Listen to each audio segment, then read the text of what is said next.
Welcome to Stuff You Should Know, a production of iHeartRadio.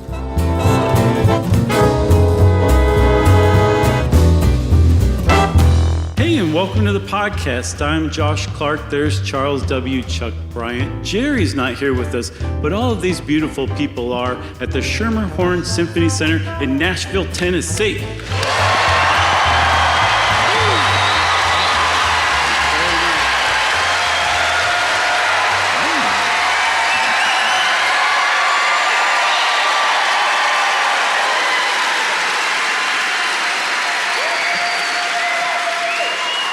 Man alive.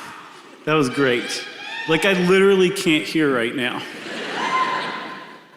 What? Oh, no. All right, everyone. I want to talk about, I can't believe, by the way, that this was earlier this year. Doesn't it seem like 8 years ago? Yeah, it seems like that Blue Oyster Cult roadie was still alive. In fact, it was earlier this year, on the morning of January 5th. I met Josh at the airport in Atlanta, at Hartsfield, at a departure gate for what would be our very first ever research field trip after 15 years. And we had a great time, by the way. Spoiler. The flight was booked for Tucson, Arizona, because Tucson is very close to Oracle, Arizona, specifically 32540 Biosphere Road in Oracle, Arizona. Nothing? Okay, that's good. Right.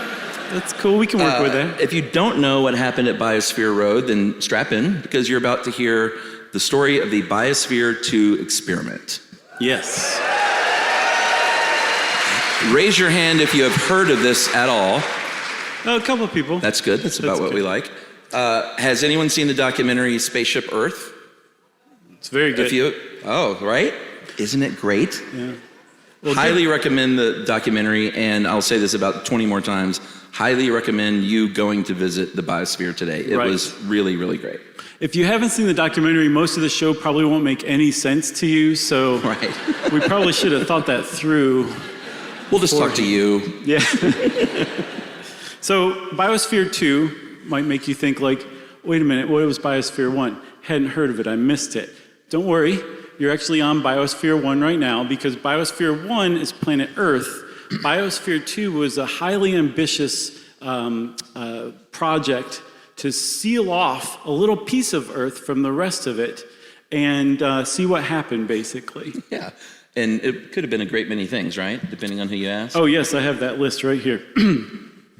It could have been an incredibly expensive piece of performance art. Sort of. Okay, we'll take that. A massive hub for gathering scientific data. Not as massive as they intended. Right? An audaciously ambitious attempt to replicate Earth. For sure. Okay. The project that created the modern environmental movement. I like that I'm the judge of all this. In part, I will say. Okay. A fraud. No, it wasn't a fraud. A failure. Sort of a failure. A spectacular success. Not that either. No, it definitely somewhere in the middle of those two. You guys can be the judge of all that yourselves, because we're going to tell you about the Biosphere 2 project, which was born in the 80s. It debuted in the early 90s, but the whole thing was rooted in the 60s. And you will see that it was super duper rooted in the 60s, because the people involved, we should just say out front, they weren't a cult. It's going to seem at various turns that, yeah, guys, these people are a cult. They were not a cult. We did as much research as we possibly could, and they weren't a cult. It just seems like they were a cult. They were culty. Yeah, cult adjacent, not a maybe. Cult adjacent. It's like when you're reading the real estate ads. It's like, they're not in the cult neighborhood, but they're pretty close. Cult adjacent. So, like you said, it was rooted in the 60s, in particular in a city called San Francisco, California. And this was during one of their many summers of love that they've had over the years. A very charismatic hippie named John Allen. He went by the name Johnny Dolphin. I refuse to say that twice. I call him John Allen. They all had nicknames. I was about to say cute, but they really weren't that cute. But John Allen was kind of a magnet. He was a genius, depending on who you talk to. Very smart guy, obviously, but he was a magnet for kind of like-minded people at the time in 60s San Francisco, which is to say super creative, very, very smart, and as it turns out, also very ambitious which could fly in the face of other sort of hippy-dippy-ish types out there at the time. Right. And like you said, he was essentially a certified genius. He had a master's degree in business from Harvard, not too shabby.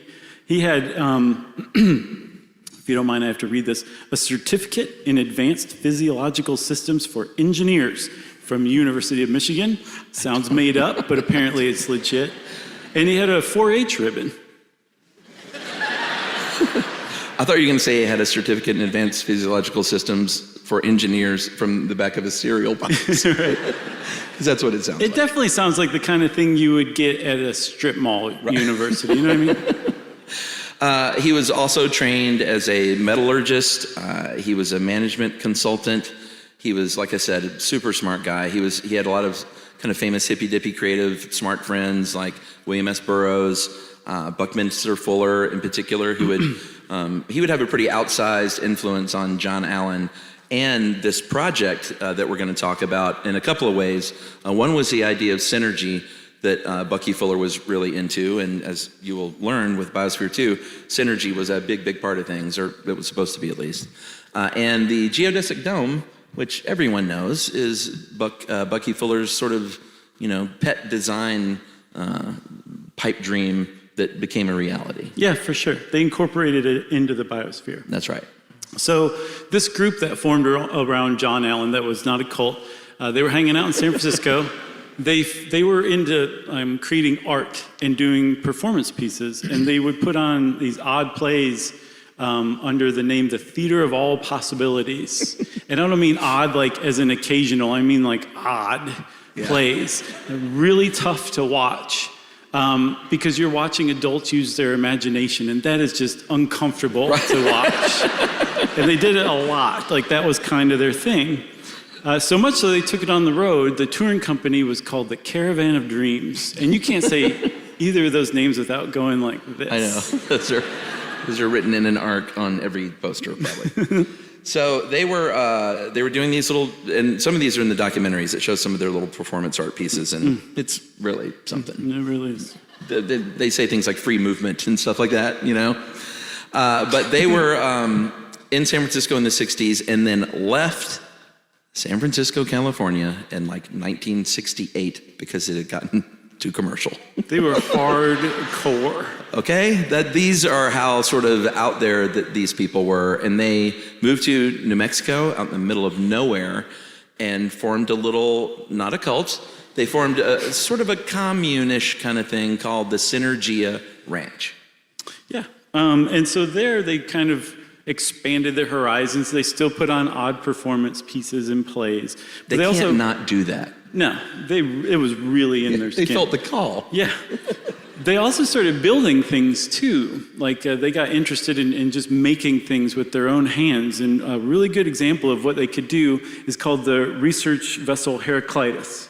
Yeah, so here's the thing with the Synergians. They were all really smart, but it's not like they took an old boat to make this research vessel and they sanded down the deck and restained it and kind of spruced it up a bit. Like I couldn't do that either, actually. I could try to.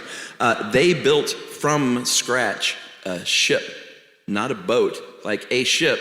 And they weren't shipbuilders. They weren't architects. They figured out how to do it. Like this is kind of how ambitious and smart they were. There was a woman there who led the, architectural side of things, who was not an architect, named Margaret Augustine, who's going to come back to, not haunt us, but she'll come back a couple of times. Is she the one back there? But they were super smart, and they built this ship that is like still sailing today. Yeah, I mean, it has been for 50 years, basically. And they built it from scratch, no knowledge of shipbuilding. And it was in that kind of like can-do spirit that the Biosphere Project was born. And the whole idea was to build this self-sustaining habitat that was closed off from the rest of Earth, that could sustain human life, very important, and to use it to study this new field called biospherics, which is creating closed systems to study Earth's ecosystems in kind of minute detail. And it was new because they had essentially made it up.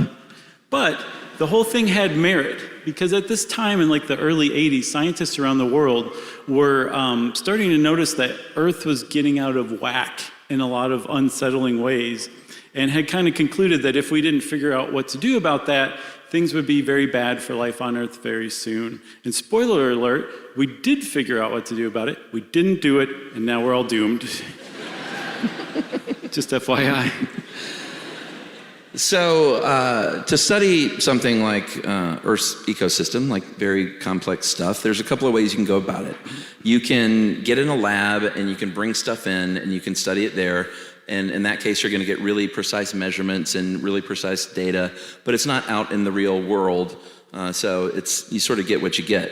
The other way to do it is to go out in the real world and study stuff. And people have been doing both for a very long time. And it's always been that trade-off for science. Like you go out in the real world and you're going to get real, like more natural results, but the data is not going to be as accurate because you don't have all your toys out there necessarily. Sure. And what Biosphere offered was basically the chance to kind of take the best of both worlds and do both all at once. Yeah, and also because it was kind of compact in size, stuff that happened out on Biosphere 1 over the course of very long time scales happened much shorter in Biosphere 2 because it was tiny. So you could actually track carbon isotopes as it made it through the carbon cycle, which is kind of useful. And it would make a bitchin' testbed for off-Earth habitation on Mars, oh, yeah. which they predicted would happen by 2005. A little bit off. Not quite there yet. But like, here's one example of sort of the ideas that they think could spring from this was they thought those just, and we'll meet all the biospherians soon enough. Spoiler alert, that's what they were called. They went from synergians to biospherians. But one was named Linda Lee. She was a botanist. And what she wanted to accomplish there, one of the things at least, was to figure out how little tissue that you could get, like how few cells that you could collect and still yield a viable plant.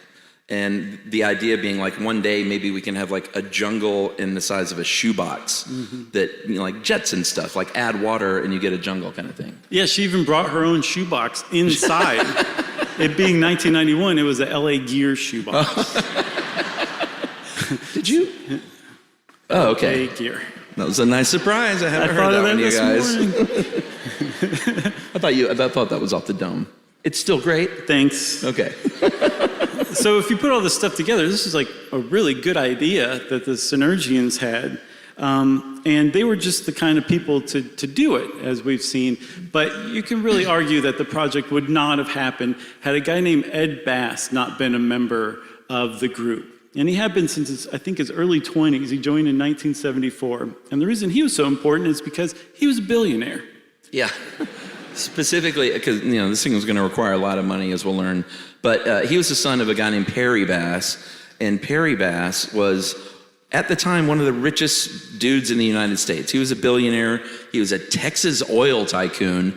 And somehow had one son that became an environmentalist.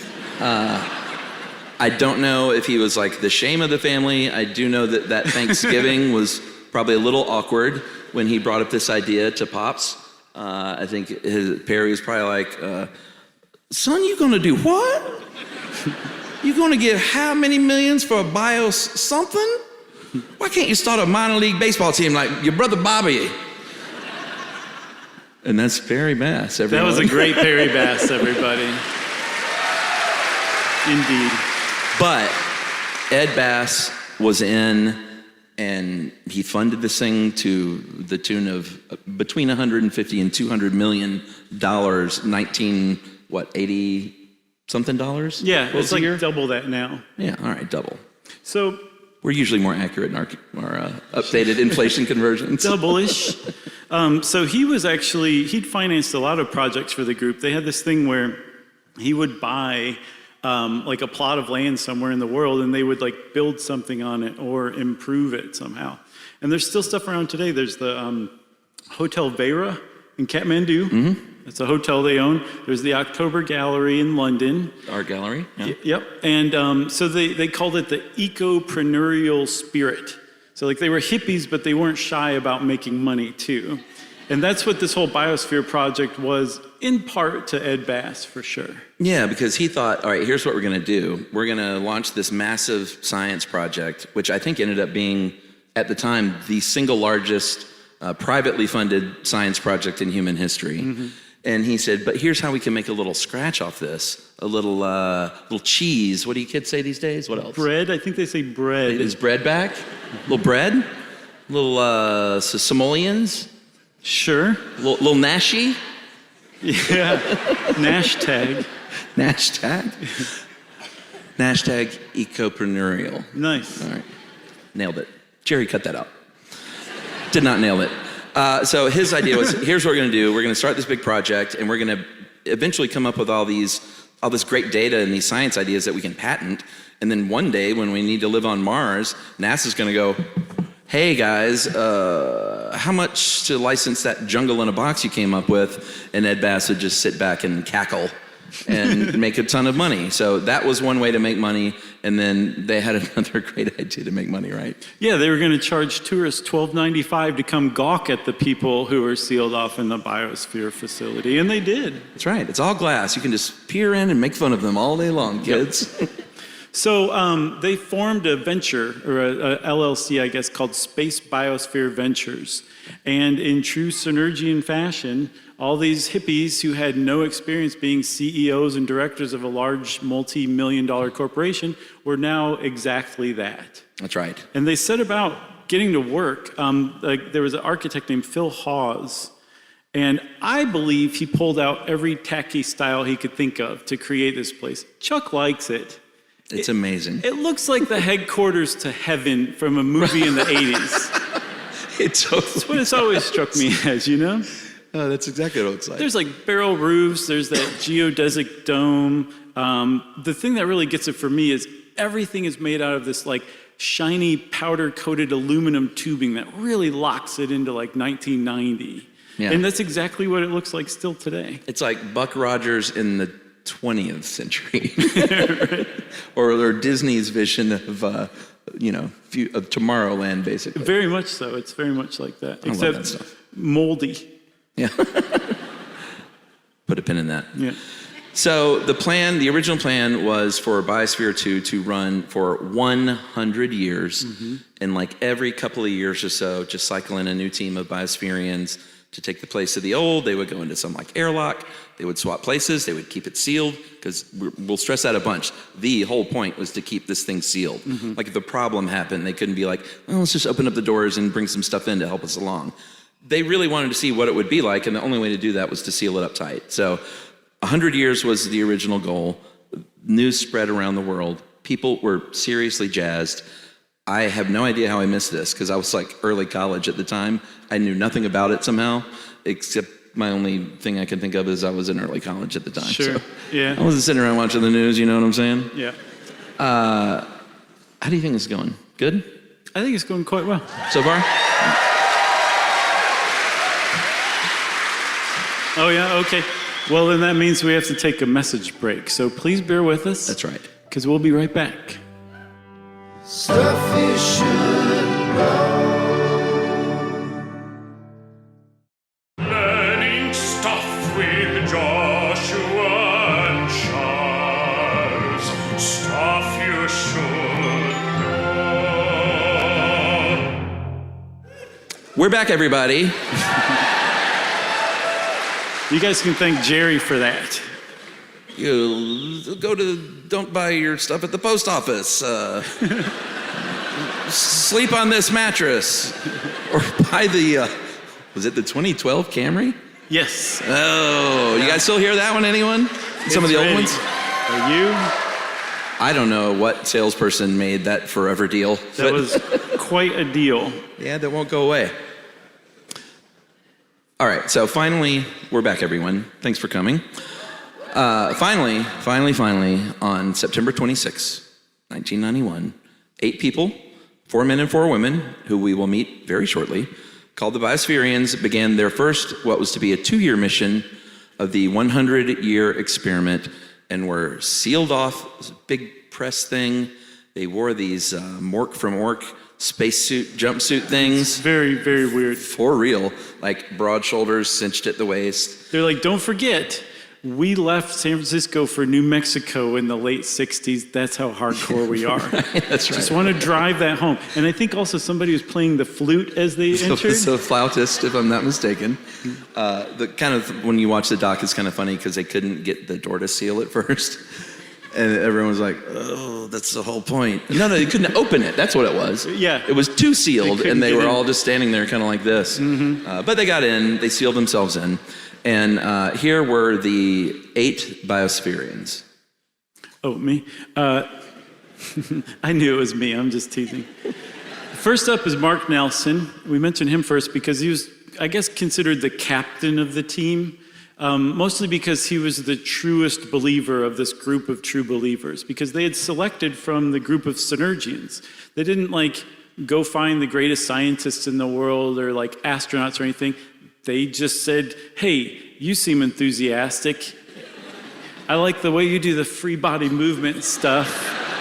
Get in there, get in this red jumpsuit. That is seriously who this group of 8 people were. That's right. You could be our Ryan Tannehill. He's not here. There's no way. No, he's got football to play this weekend.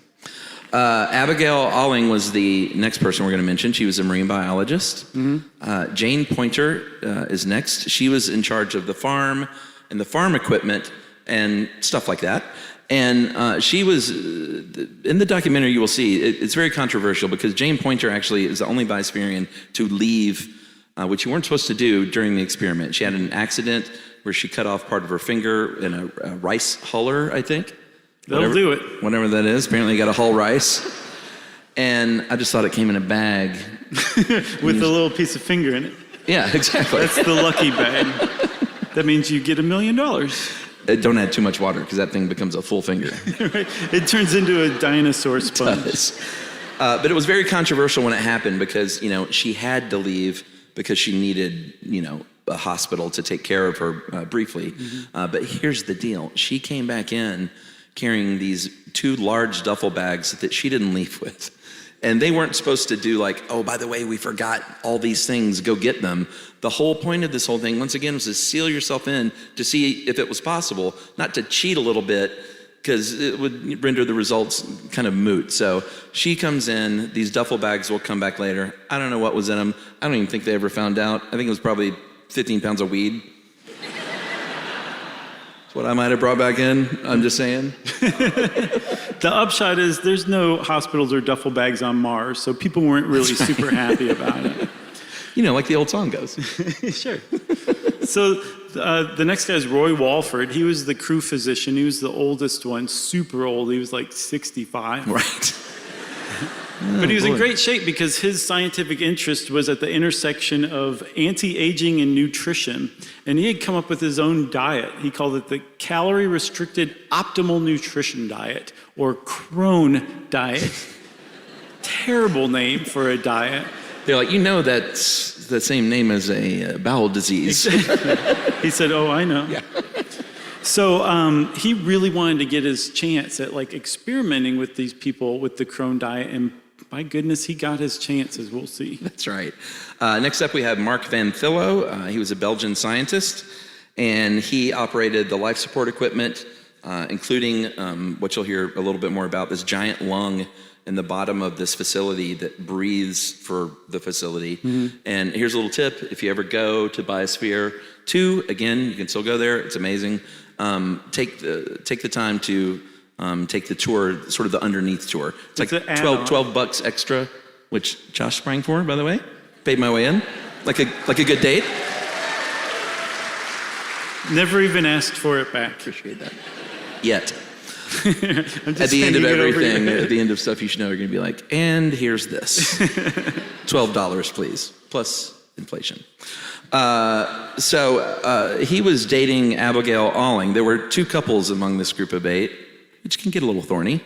The reason we know that they were a couple was a couple of reasons. One, they mentioned it in the documentary.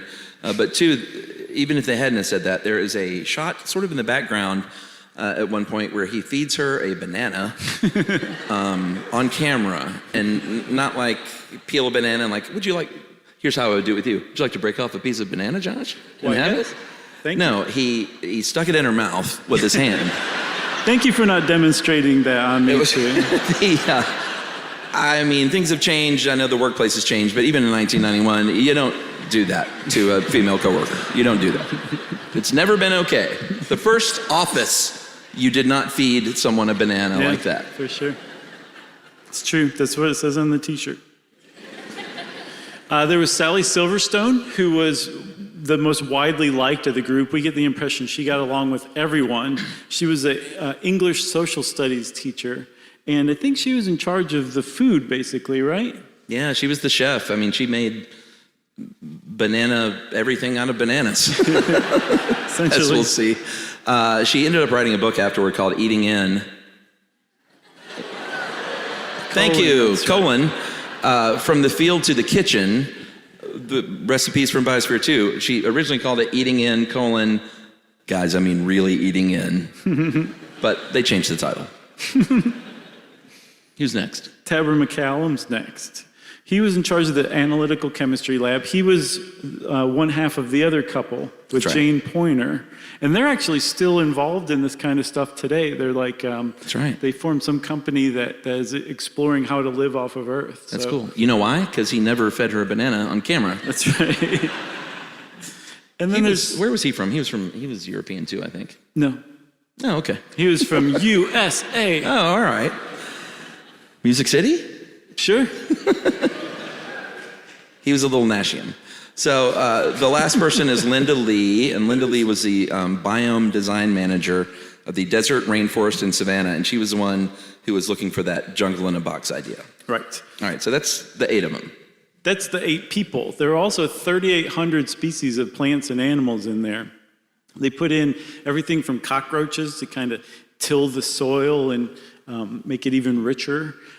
They put in these little primates that look kind of cat-like. They have huge eyes. They're adorable. They're called bush babies. Has anyone ever seen a bush baby? Super if cute. you want to take out your phone right now and look, we won't be mad. Right. They're so cute that we're pretty sure that they were just put in there just because they're so cute. They had to have something, right? Sure. And here was the idea is, they were it was all about synergy. And we talked a lot about synergy on our show, how in nature, like everything is working together ideally to help everyone out. And that was the idea here in a shrunken version of Earth, is you're gonna have plants that are pollinated by these specific, very specific, because it can bring in everything. It's not Noah's Ark, for goodness sakes. Because, that was real. Sure. I'm not sure if you knew that. They brought in things to pollinate those specific plants. Like here, we need these insects. We need these plants because they're going to maximize oxygen for us. And we're going to breathe stuff out and they're going to breathe stuff in. And it's going to be a beautiful exchange of CO2 and oxygen. And everything's going to be working in synergy with each other to make this a grand success. Exactly. And because it was a sealed facility, everything had to be recycled. Like you said, their breaths were recycled with the plants. Their wastewater was put through this marsh, and then they ended up drinking their own pee, essentially. It was, and that's the appropriate response to that. It was pretty amazing. It was, the whole design was pretty great. And all of this was in 5 different biomes. And a biome is a type of ecosystem that is a really specific type of ecosystem that's made up from the interactions of all every rock and raindrop and rubber tree and reindeer all interacting in all sorts of different. The I know 4 Rs. that'd be a weird biome. But they're all interacting in all sorts of complex ways, and all of those complexities form the characteristics of that biome. In elementary school, when they said, Josh, what are the 4 Rs? And you should have I said, well, blurted out reading, writing, arithmetic. You said rainbows, reindeer, and what else? I like yours. I said raindrops, rocks, rubber trees, and reindeer. Yeah, thanks, man. Man, that's a Carpenter song if I've ever heard one. She was a hell of a drummer. Karen Carpenter. Sure, I think I've seen You guys know that, old right? footage. There are videos of Karen Carpenter just getting down on the drums, which I never knew. It's great. She was the Neil Peart of her day. All right. Where are we here? Should I put on my glasses? No, I shouldn't put on my glasses. All right, let's talk about these biomes. There were 5 of them in total. Each, like you said, each ecosystem had a very specific set of interactions, supposedly within it, but as we'll see, there were variables that didn't let that happen. One was and we walked through each of these, they're still there today. The tropical Amazonian rainforest has a 20-foot waterfall. Pretty cool. It's amazing. There was a savanna, very useful. There was a coastal fog desert, kind of like the west coast of Mexico, like south of California. What else was there? There was a freshwater marsh. And get this, you guys, there was a mangrove marsh. They had saltwater mangroves there. My favorite plant on planet Earth, they had on Little Earth out there. And that flowed into the showstopper, which was a nearly 700,000 gallon ocean. It had a coral reef, it had a 150-foot stretch of beach, and it was operated by vacuum pumps. And we know this because we were in the underneath tour. And I was like, Josh, look at this. There's just a random pole that had a button that said ocean on, ocean off. And I've never wanted to press something more in my life. Pretty great. Then the humans, they lived in their own little biome, the anthropogenic biome wing. Ooh. And for some reason, they decked it out in the purplest purple you've ever seen. It's so cool. I suspect it was some sort of emotional experiment. They wanted to crack them. Because there's no explanation for it. I was like, was purple big in 1990? I was like, no, it's never been big. Because trying to tie it to print somehow, but I can't. Only Prince could pull off purple, you know what I mean? So, and alongside that, the purple wing that they lived in was an agroforestry plot where they grew their food. And for a short time, it was probably the most productive quarter acre of cropland in the entire world. Short time. That's just a hint of where things going. And then beneath it all, like we said, was the tour that you can take now. It had all the computers and stuff, which if you go, it's kind of funny to laugh at this stuff now, these late 80s computer systems.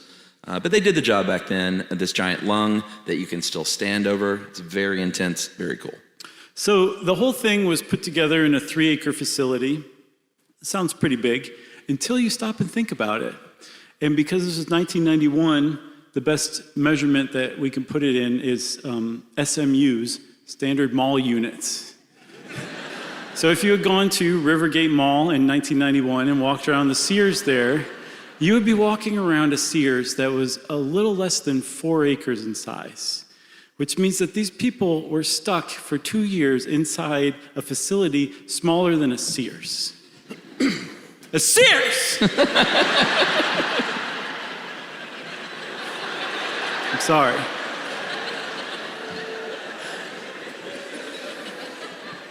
Are they still around at all? Is there still Sears, or did that completely go away? No? I don't think so.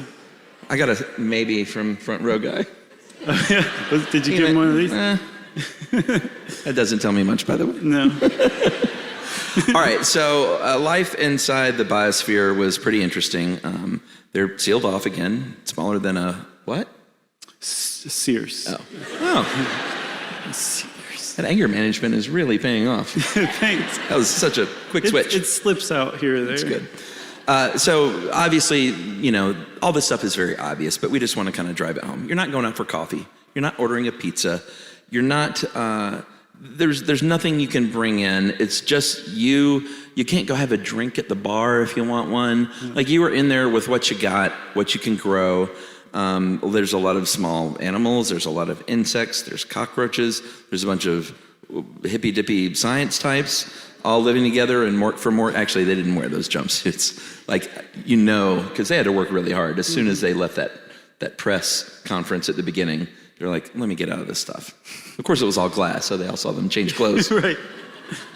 But no Chinese food. They couldn't get ramen delivered. None of that stuff. I would not be. All they had was what they had, what they could grow, and that 14 pounds of weed in those Duffies.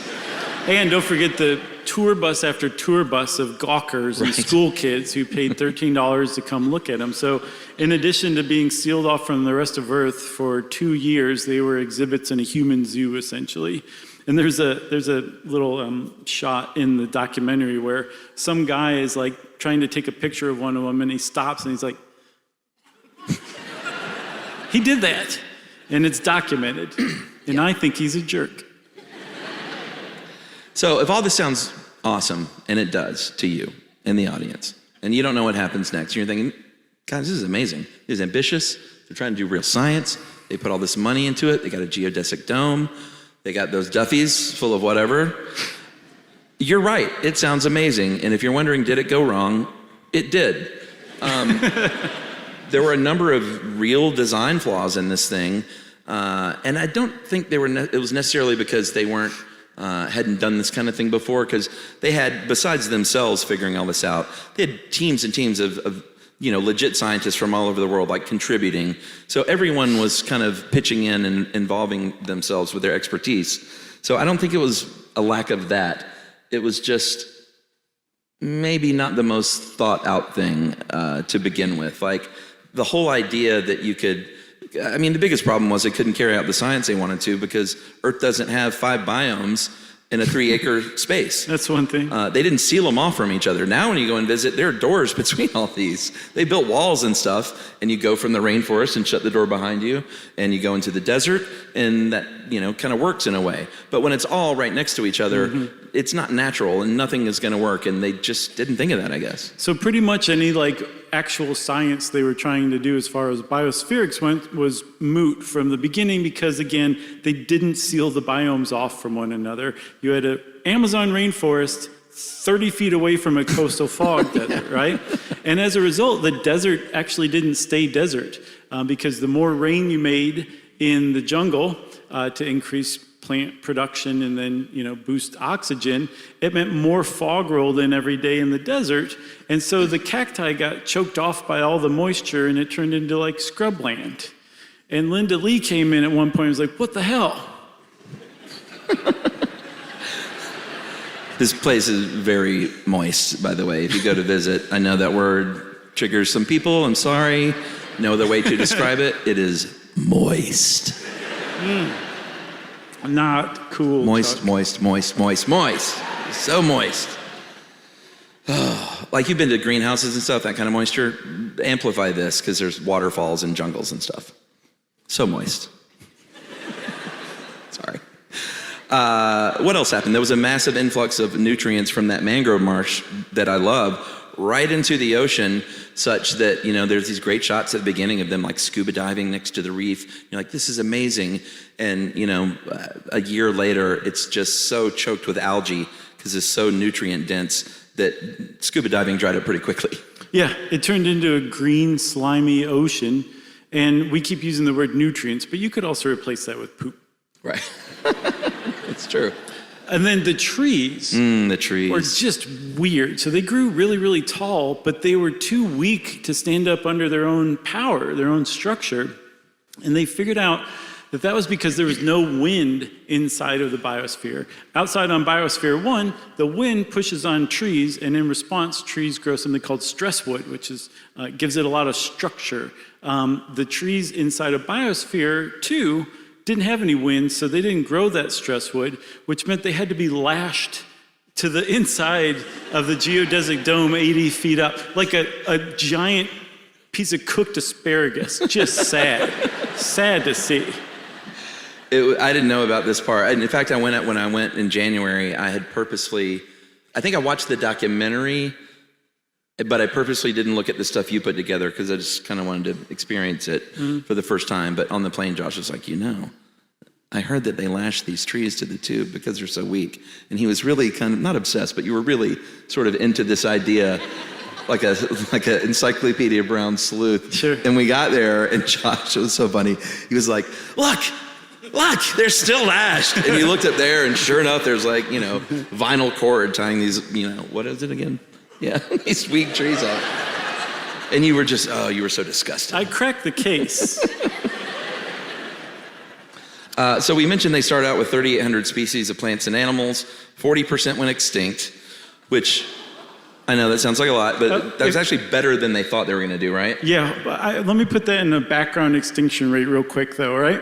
According to background extinction rates, they should have expected to lose 0.0512 species out of 3,800 over 2 years. They lost 1,520 species over 2 years. That's on Biosphere 1 is what you would expect? Yes. Okay. Yeah. But like Chuck said, it was still better than what they predicted, which was 70% extinction rate. So 40% is like a triumph compared to that. That's true. And here's the weird thing that happened in Biosphere 2 was that some of the things, in fact, many of the things ended up really, really thriving were things that they didn't even bring in and intend to thrive. For instance, morning glory vines. They can be lovely. We all love them. They grew so extensively, they basically, and this will become a recurring theme, is they had to spend so much of their time doing other stuff rather than what each of them had their own little expertise in. They didn't get to do the things that they had expertise in. So they're out there, as we will see later, farming all day, weeding all day, chopping this morning glory vine, and that's going to build resentment when you can't do your little crone project. Or Linda Lee didn't even get to take the stuffing out of her LA Gear shoebox. No, she didn't, because she's chopping back those morning glory vines. Right. There was a species of ant called the crazy ant that took over the place. It actually outcompeted the 11 species of ants that were introduced purposely.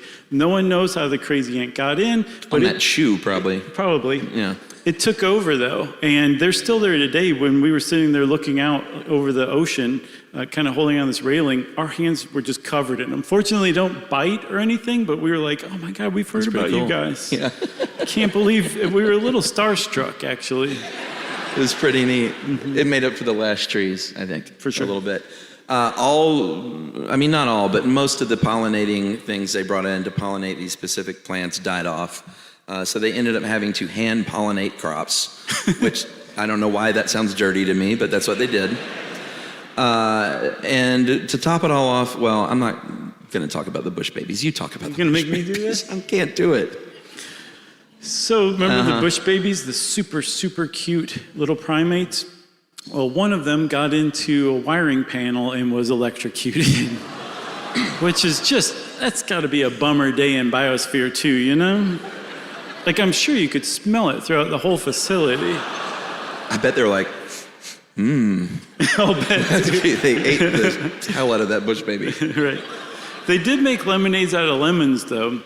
For example, they found that salamanders play a disproportionate role in trapping carbon in soil because it eats a lot of the leaf-eating insects that release the carbon. They hadn't introduced salamanders, but they made the observation all the same. So that's all well and good. Things aren't going great. There's a domino effect happening in nature because things aren't, helping each other out. Synergy wasn't happening, you guys. No. But there were two really big, giant hurdles that would affect the entire outcome of this experiment. Both things they didn't count on. Both things are very important, and they are eating and breathing. Yeah. You think it's going pretty good? Still going pretty good? I think so. You guys still enjoying yourself? Okay. Well, if I'm not mistaken, Chuck just set us up with a cliffhanger, which means we're going to take one more message break. That's right. Stuff you should know.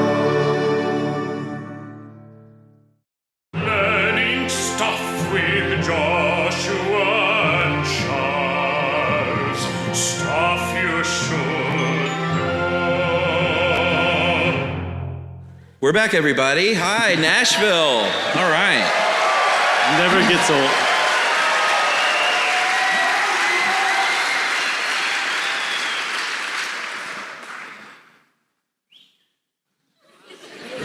All right, we're going to take these one at a time. Hunger, number one. They initially calculated they were going to live on about 2,500 calories a day. Not too bad. They never got very close to that. They had to farm their own food, like we said. They had farmed some on the ranch in New Mexico, sort of like we farm. Actually, there may be some legit farmers here. God bless you. That's right. But like I farm in my backyard a little bit.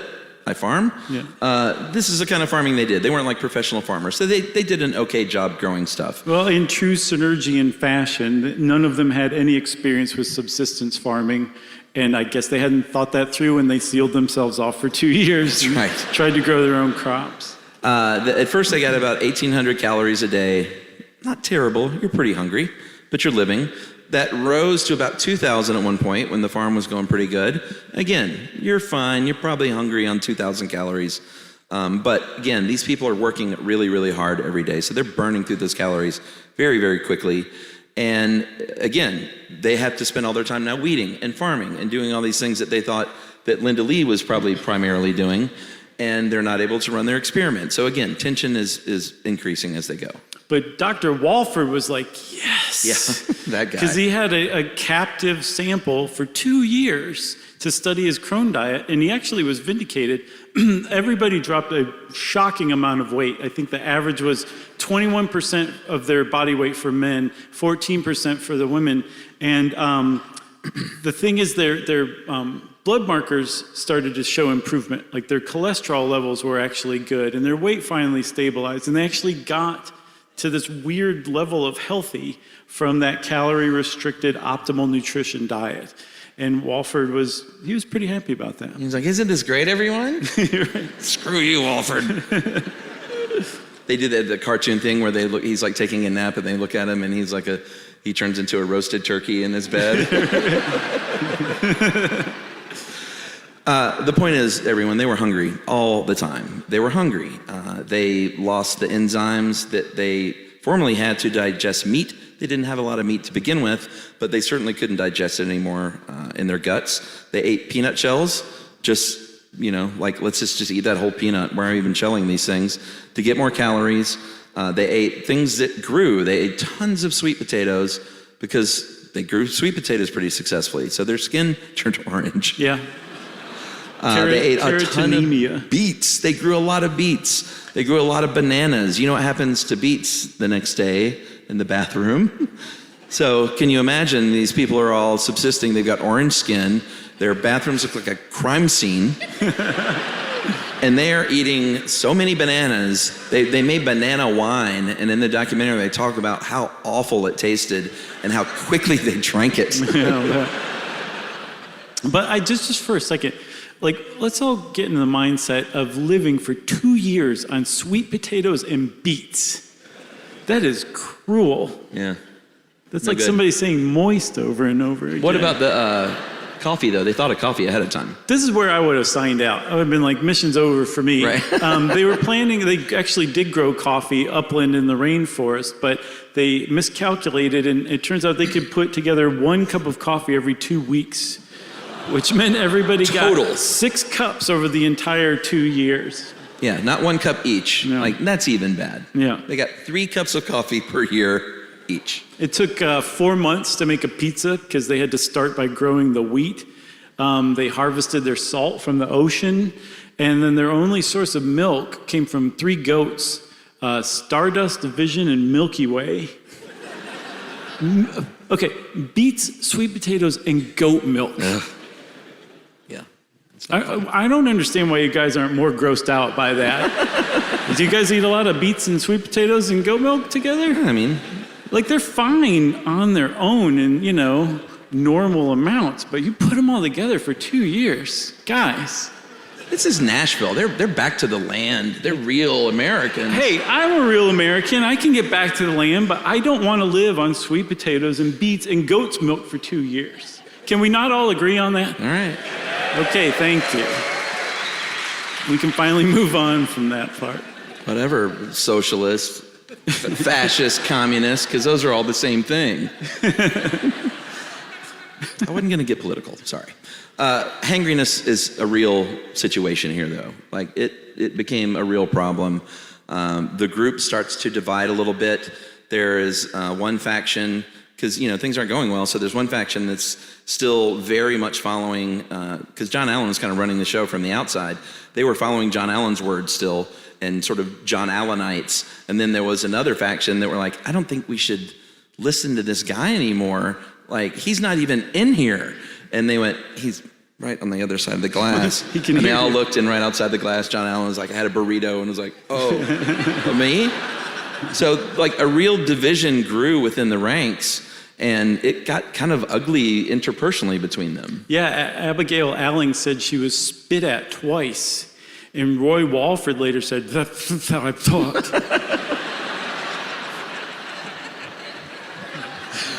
It's a new one, too. That's good. Thank you. Oh, man. Poor Roy. Things got worse for him, by the way. Game night dried up pretty quickly, though, is the upshot of all that. For sure. I'm sorry, you're the upshot guy. That's okay, you can use it once in a while. Oh, thank you. I appreciate that. The anger management is really working. So that's the hungriness. Number 2 is the breathing trouble. Yes. So about a year, I guess, into the mission, they started to notice that their oxygen levels were going down, their CO2 levels were going up. And either one of those is bad, but them working in conjunction, that's really not good. And it turned out that the atmosphere grew to about a level somewhere around Cusco, Peru, which is way up in the Andes. And in true Synergian fashion, none of them had any experience living in Cusco, Peru. So they were suffering like big time. They reported having to take breaks walking up the one flight of stairs. They were hurting, for sure. And they looked around and they figured out that at least part of the problem was that the soil was about 5 times richer than you'd find out on Biosphere 1, which meant there were tons of little microbes that were sucking up the oxygen as they did their thing and releasing a lot of CO2. That was problem 1. Yeah, and that one's a little frustrating because, you know, at the beginning they were like, we really need to grow stuff, so let's get the best soil and bring that stuff in. And no one ever was like, but wait a minute, that's not how it is. Like, we should bring in realistic soil. Great band name, by the way. Realistic Soil? Sure. I don't know. No, I'm not sure. Yeah, this is Nashville, they know. Yeah? Okay. Oh, you know what? That's my band with the 9 other guys. Oh, it's funny you say that because I had thought of one, the Dimes a Dozens.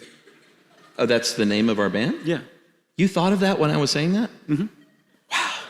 Oh, wait, just now? No, earlier. Yeah, I was going to say it was like an hour ago.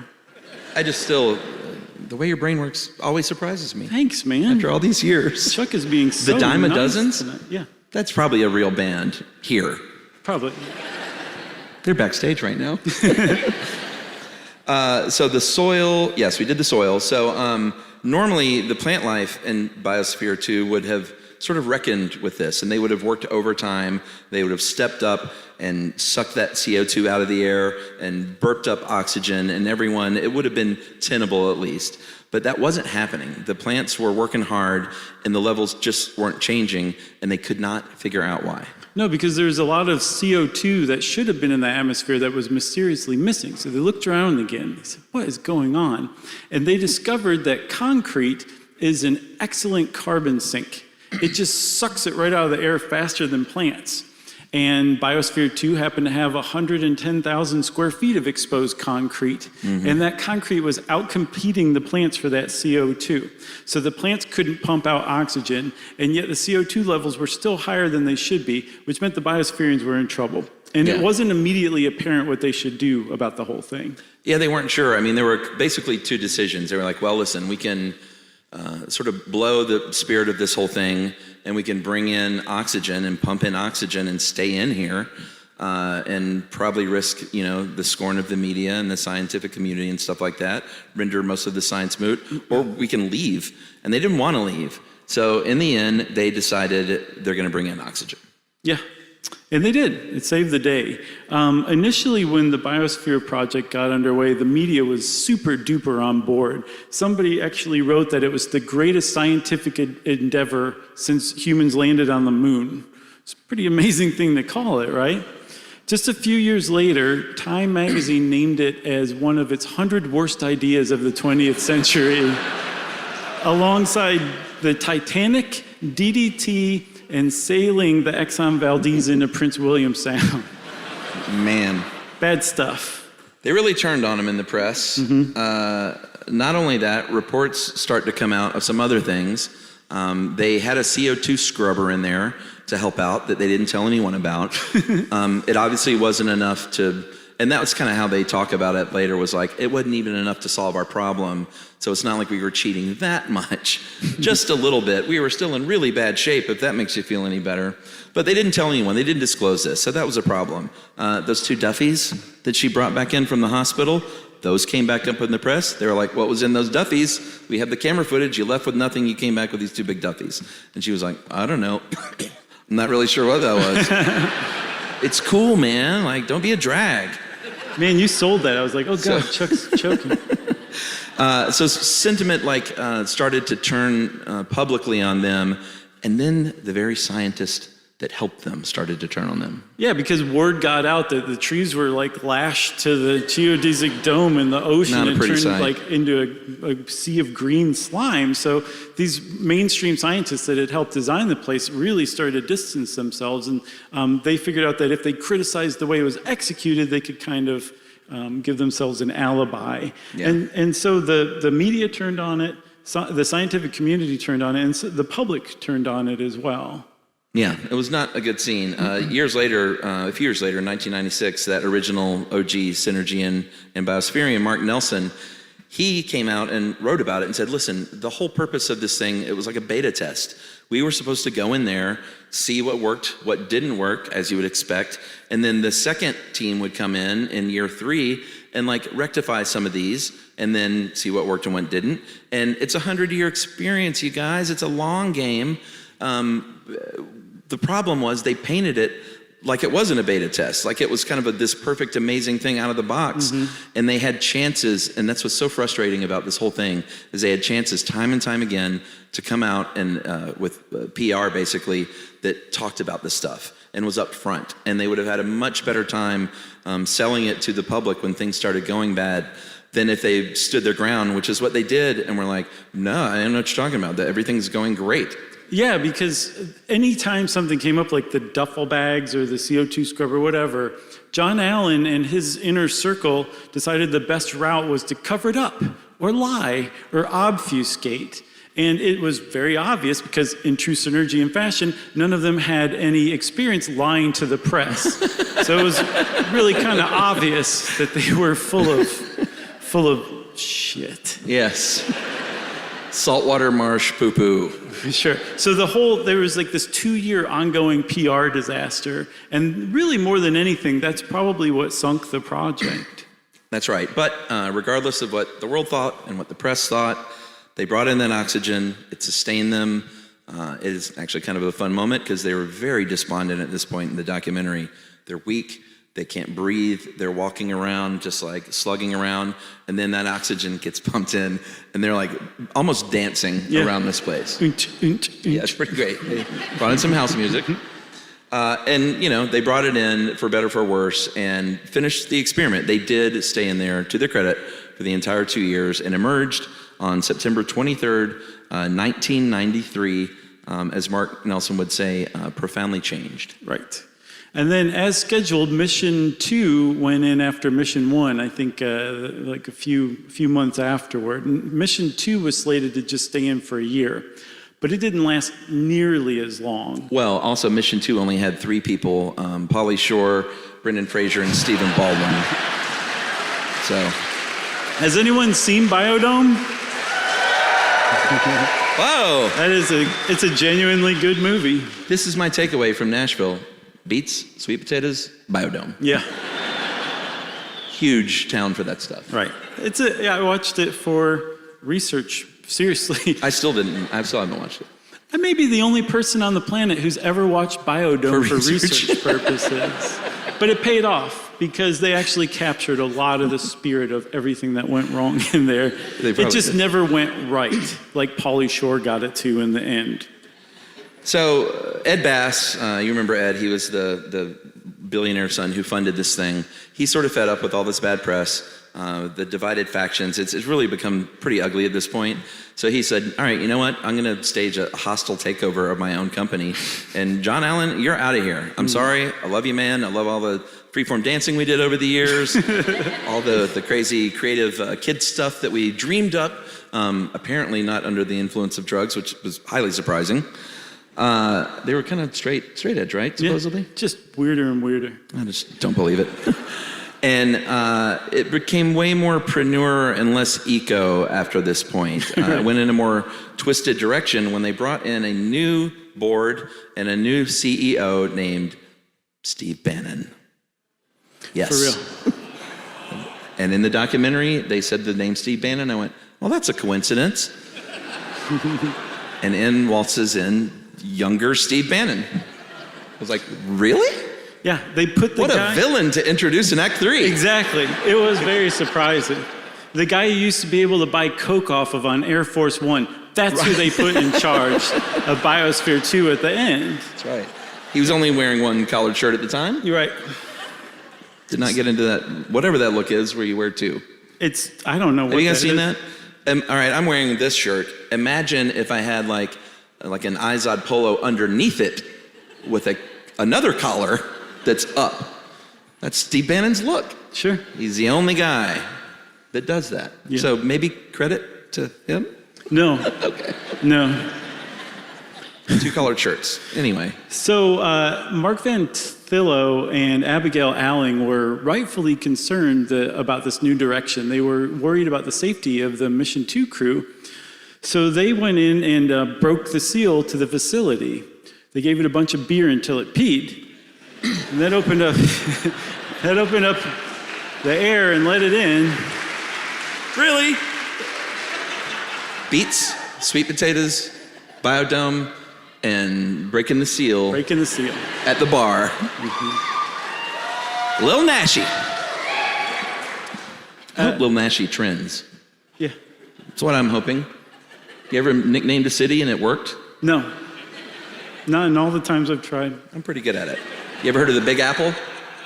Holy cow, was that you? That was me. Wow, wait. I called it the old cow pasture. Just didn't take. So they busted them out. I like to think it happened like in the dead of night. I'm not sure if it was that dramatic, but that's how it plays out in my head at least. And that was the end of Biosphere 2 as far as that project goes. No 100 years. That $150 to $200 million closed system lasted for less than 3 years total. And it would never be a closed system again. Like, you can visit it now, so it's obviously not a closed system. It's very cool, but you can walk in that door and through lots of other doors now, and visit all those biomes. And it is still legitimately amazing. Yeah, it is amazing, but because it was never closed off again, the spirit of the project was really lost forever. And because the press turned on it and the scientific community turned on it, we still today have this idea of Biosphere 2 just being a complete kludgy mess, kind of a laughing stock that some hippies tried that really didn't work out. And that's all true. But there's a lot of stuff that gets overlooked too. Apparently hundreds of papers came out of the Biosphere project, and some genuine scientific discoveries did as well. That low-tech wastewater system that didn't really work for them because of their ocean turning slimy actually has worked in other developing parts of the world. It's used all over. That's right, which is great. Yeah, there's also the discovery that ocean acidification bleaches coral and kills it off. That came out of Biosphere 2 as well. That's right. That's a big problem these days, and that all started there. Well, the Bush babies. Sure. What happened to them? They became extinct? But yes, they went extinct. The Bush babies went extinct, everybody. I don't know why you keep giving these to me. Well, this is a silver lining at least.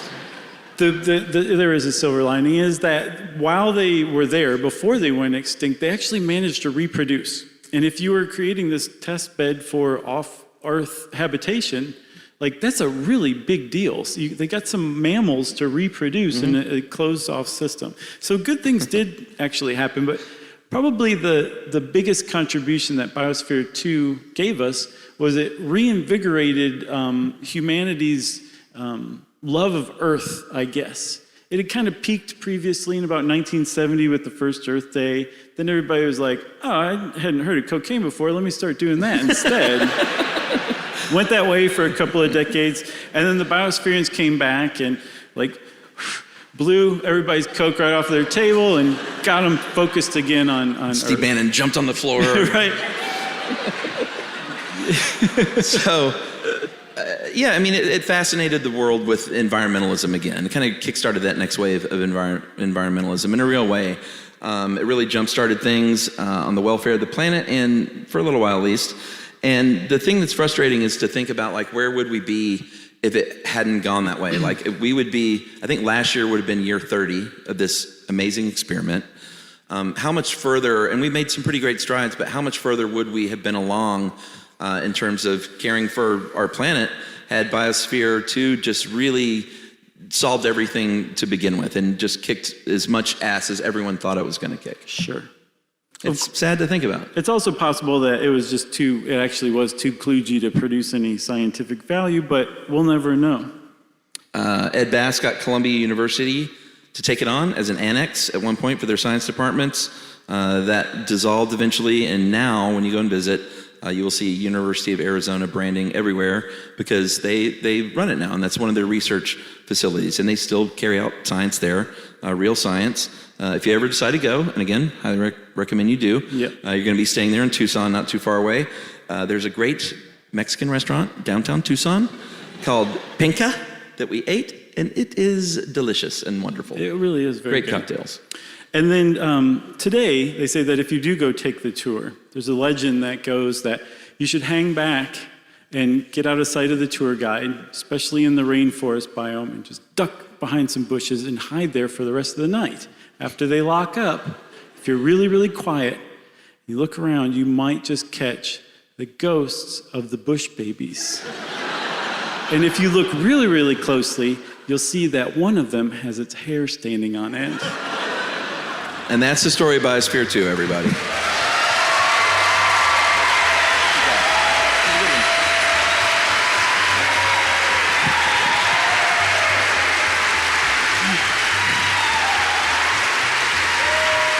Thank you, Nashville. Thank you very much.